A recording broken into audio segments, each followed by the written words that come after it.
കൂട്ടുകാരെ, അസ്സലാമു അലൈക്കും. പ്രിയപ്പെട്ട ഉസ്താദുമാരെ, കൂട്ടുകാരെ, അസ്സലാമു അലൈക്കും. അനാഥരായി ജനിച്ചു വളർന്ന് നാഥനില്ലാത്ത ലോകത്തിന്റെ നായകസ്ഥാനം ഏറ്റെടുത്ത അന്ത്യപ്രവാചകൻ സയ്യിദുനാ മുഹമ്മദ് റസൂലുള്ളാഹി സ്വല്ലല്ലാഹു അലൈഹി വസല്ലമയുടെ അനുഗ്രഹീതമായ ഈ പുണ്യമാസത്തിൽ, ഈ പുണ്യദിനത്തിലാണ് നാം ഇവിടെ എത്തിച്ചേർന്നിരിക്കുന്നത്. ലോകത്തിന്റെ അനുഗ്രഹമാണ് നബി സല്ലല്ലാഹു അലൈഹി വസല്ലം. വമാ അർസൽനാക ഇല്ലാ റഹ്മത്തൽ ലിൽ ആലമീൻ.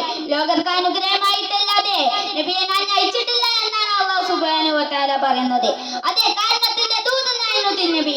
ലോകാജ്ഞതയുടെ അന്ധകാരത്തിൽ ആണ്ടുകിടന്നപ്പോൾ സത്യവിശ്വാസത്തിന്റെ വെളിച്ചമായി തിരുദൂതർ കടന്നു വന്നു.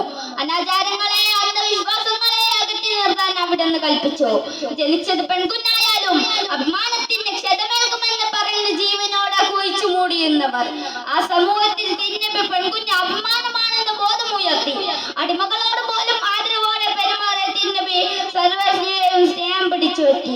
സ്വന്തം ജീവിതം തന്നെയാണ് വലിയ സന്ദേശമായി ലോകത്തിന് സമർപ്പിച്ചത്.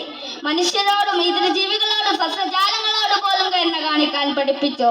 കുട്ടികളോടും സ്ത്രീകളോടും മാന്യമായി പെരുമാറാൻ പഠിപ്പിച്ചു. നിങ്ങൾ ഭൂമിയിലുള്ളവരോട് കരുണ കാണിക്കുക, എങ്കിൽ ആകാശത്തുള്ളവർ നിങ്ങളോടും കരുണ കാണിക്കൂ എന്ന് തിരുനബി പഠിപ്പിച്ചു. ലോകത്തിന് മുന്നിൽ ഒട്ടേറെ സ്നേഹപാഠങ്ങൾ തിരുനബി നമുക്ക് പഠിപ്പിച്ചു തന്നിട്ടുണ്ട്. ഇത്രയും പറഞ്ഞുകൊണ്ട് ഞാൻ എന്റെ ഈ കൊച്ചു പ്രസംഗം നിർത്തുന്നു. അസ്സലാമു അലൈക്കും.